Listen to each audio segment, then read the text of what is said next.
આ તરફ દિલ્હીમાં જવાહરલાલ નહેરુ સ્ટેડિયમમાં દુર્ઘટના ઘટી છે। ગેટ નંબર 2 પાસે મંડપ ધરાશાયી થઈ ગયો। મંડપ નીચે અનેક લોકો દટાયા હોવાની આશંકા સેવવામાં આવી રહી છે।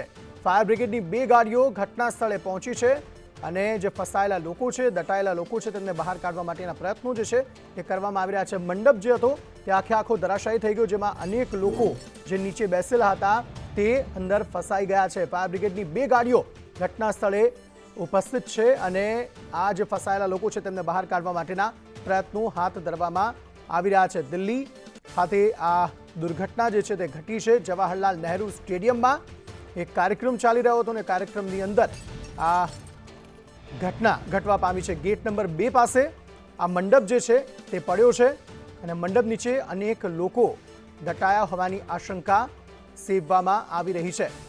આ ઘટનામાં કોઈ જાનહાનિ થઈ છે કે નહીં તેની હજી જાણકારી નથી મળી, પરંતુ ફાયર બ્રિગેડની 2 ગાડીઓ હાલ ઘટના સ્થળે ઉપસ્થિત છે। ફાયરના કર્મચારીઓ જે છે તે સ્થિતિને સંભાળવા માટે મંડપ જે છે તેની નીચે દટાયેલા લોકોને તેમાંથી બહાર કાઢવા માટેના પ્રયત્નો કરી રહ્યા છે।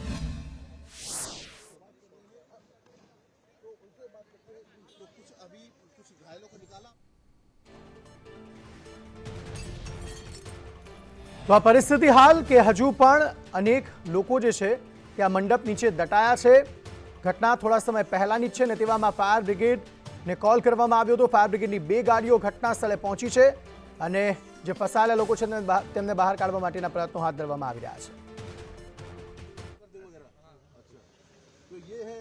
तो बिल्कुल देखिए, ये नाम बता दीजिए अपना एक बार। एम्बुलेंस के कर्मी है जिनको राजेंद्र जी, क्या कॉल आई थी, क्या क्या पता चला था? हमारे पास ट्रॉमेटिक इंजरी की कॉल आई है। Traumatic injury.